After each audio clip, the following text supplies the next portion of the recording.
Good morning guys. Ayan na yung upuan, no? Upo muna tayo. Upo muna tayo.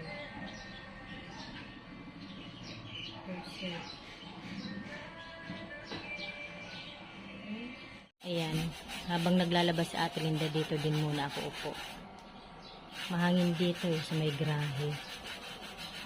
Napakita ko pala sa inyo guys mamaya yung yung okra ko saka yung kamatis namin. May bunga na. Saka namumulaklak na yung okra namin. Kakatawa. Labalaba muna ng sapatos. Yan sapatos ni Ate Linda. Binigay ni Ate Angie. May pangbahay-bahay ka na Ate Linda. Ang kaibigan namin guys. Mabait yung yan, binigyan sa Ate Linda ng sapatos. Pang araw-araw lang daw. Kahit dito sa bahay. Nilalabhan niya. Ayun si Mingming, oh. Oo. Yung pusa nila Ate Marna. Yung pa ako, hindi ko pa pala nalinis. Oh. Pahinga muna habang walang ginagawa. Diyan mo kasi mainit dyan. Eto na guys, so yung okra namin may bulaklak na. Nakakatuwa. Ang baba niya lang pala. Mababa lang siya, oh. Ito naman, yung aming kamatis, ayan, may bunga na siya. Oh. Para may mga bulaklak pa ito. Ayan.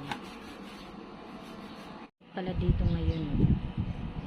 Ayan, tsinelas din ni Ate Linda, nilabhan niya.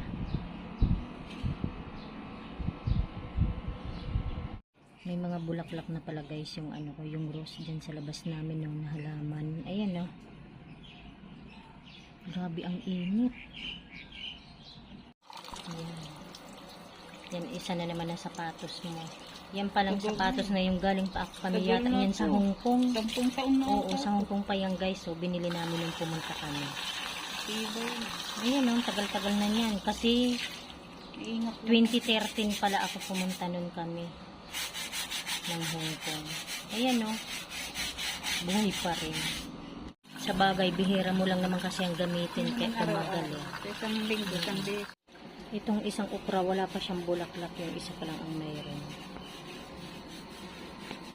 Ito pa pala yung isa pa, oh, na kamatis. Hanggang dito na lamang guys. Maraming salamat po sa inyong lahat sa panonood sa aming channel. God bless everyone. Bye.